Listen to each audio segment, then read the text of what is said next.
అందరికీ నమస్తే అండి. ఆంధ్రప్రదేశ్‌లో ఉన్నటువంటి మహిళలకు, రైతులకి దసరా కానుకగా 2 శుభవార్తలు చొప్పున సీఎం చంద్రబాబు నాయుడు గారు. ఎందుకంటే అక్టోబర్ 10న జరగబోయే కేబినెట్ సమావేశంలో ఈ దసరా కానుకగా ప్రకటించేటువంటి 2 శుభవార్తలను ఆ రోజే అక్టోబర్ 10న ఆ కేబినెట్ సమావేశంలో ఆమోదం కూడా తెలపడం కూడా జరుగుతుంది. ఇప్పుడు ఆ 2 శుభవార్తలు ఏంటి అనేది మనం ఈ వీడియోలో పూర్తిగా తెలుసుకునే ప్రయత్నం కూడా చేద్దాం. అంతకన్నా ముందు మీరు ఈ వీడియోని ఎక్కడ స్కిప్ చేయకుండా చివరి దాకా చూసి మన ఛానల్ కొత్తగా సబ్స్క్రైబ్ చేయకుండా చూస్తున్నట్టయితే అటువంటి వారు ఖచ్చితంగా సబ్స్క్రైబ్ చేసుకొని పక్కనే బెల్ సింబల్ ఉంటుంది, దాన్ని నొక్కడం మరవకండి. అప్పుడు ఇలాంటి గవర్నమెంట్ అప్డేట్స్ మన ఛానల్ నుంచి మీకు నోటిఫికేషన్ రూపంలో ముందుగానే రావడం కూడా జరుగుతుంది. ఓకే, ఇప్పుడు వివరాలకు వెళ్తే దసరా కానుకగా కూటమి ప్రభుత్వం ప్రకటించేటువంటి 2 శుభవార్తలలో మొదటి శుభవార్త వచ్చేసి మహిళలకు సంబంధించింది.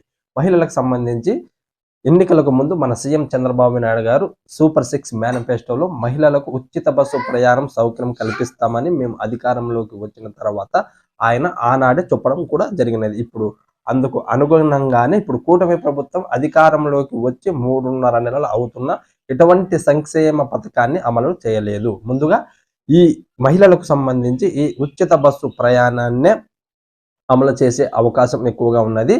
ఎందుకంటే ఈ ఉచిత బస్సు ప్రయాణానికి సంబంధించి అమలుకు సంబంధించి అక్టోబర్ 10న జరగబోయే కేబినెట్ సమావేశంలో కూడా ఆమోదం తెలుపుతారని కూడా మనకి అందిన సమాచారం. ఎందుకంటే అక్టోబర్ 12న ఈ దసరా కానుకగా ఈ మహిళలకు ఉచిత బస్సు ప్రయాణం సౌకర్యం అనేది అందుబాటులోకి రావడం కూడా జరుగుతుందని మనకి అందిన సమాచారం. కాబట్టి ఖచ్చితంగా దసరా కానుకగా మహిళలకు ఈ ఉచిత బస్సు ప్రయాణం సౌకర్యం అనేది వారికి అందుబాటులోకి రావడం కూడా జరుగుతుంది. అది వచ్చేసి అక్టోబర్ 10నే కేబినెట్ లో కూడా ఆమోదం కూడా తెలిపే అవకాశమే ఎక్కువగా కనిపిస్తూ ఉన్నది. ఇక రెండవది వచ్చేసి రైతులకు సంబంధించి కూడా సూపర్ 6 మేనిఫెస్టోలో అంటే ఎన్నికలకు ముందు మన సీఎం చంద్రబాబు నాయుడు గారు సూపర్ 6 మేనిఫెస్టోలో అన్నదాత సుఖీభవ అనే పథకాన్ని కూడా తీసుకురావడం జరిగినది.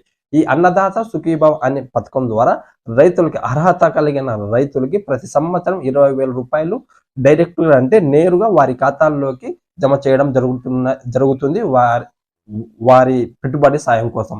ఇప్పుడు ఆ పథకాన్ని కూడా అమలు ఎప్పుడు జరిగే అవకాశం ఉన్నది అనే విషయాన్ని కూడా ఈ దసరా కానుకగా అంటే అక్టోబర్ 10నే ఈ అన్నదాత సుఖీభావకు సంబంధించి అమలుకు సంబంధించి డేట్ కూడా ఫిక్స్ చేసే అవకాశం ఉన్నది. ఎందుకంటే 2 రోజుల ముందే ఈ అన్నదాతకి సంబంధించిన అంటే దసరాకి 2 రోజుల ముందే కేబినెట్ సమావేశం జరుగుతుంది కాబట్టి ఆ రోజే ఈ అన్నదాత సుఖీభావకు సంబంధించి పథకం ఎప్పుడు అమలులోకి వస్తుంది అని ఒక డేట్ ఫిక్స్ చేస్తారు. కాబట్టి ఖచ్చితంగా రైతులకు కూడా ఒక రకంగా దసరా కానుకగా ఈ డేట్ ప్రకటించడం కూడా జరుగుతుంది. కాబట్టి రైతులకు కూడా దసరా కానుకే అని చెప్పవచ్చు. ఒక రకంగా మహిళలకు సంబంధించి ఉచిత బస్సు ప్రయాణం, అలాగే రైతులకు సంబంధించి అన్నదాత సుఖీభావకు సంబంధించి పథకానికి సంబంధించి అమలుకి సంబంధించి డేట్ ఫిక్సింగ్ అనేది జరుగుతుంది. కాబట్టి ఈ దసరా కానుకగా మహిళలకు, రైతులకు చెప్పబోయే 2 శుభవార్తలు కూడా ఇవే. వీటికి సంబంధించిన వివరాలనే మీకు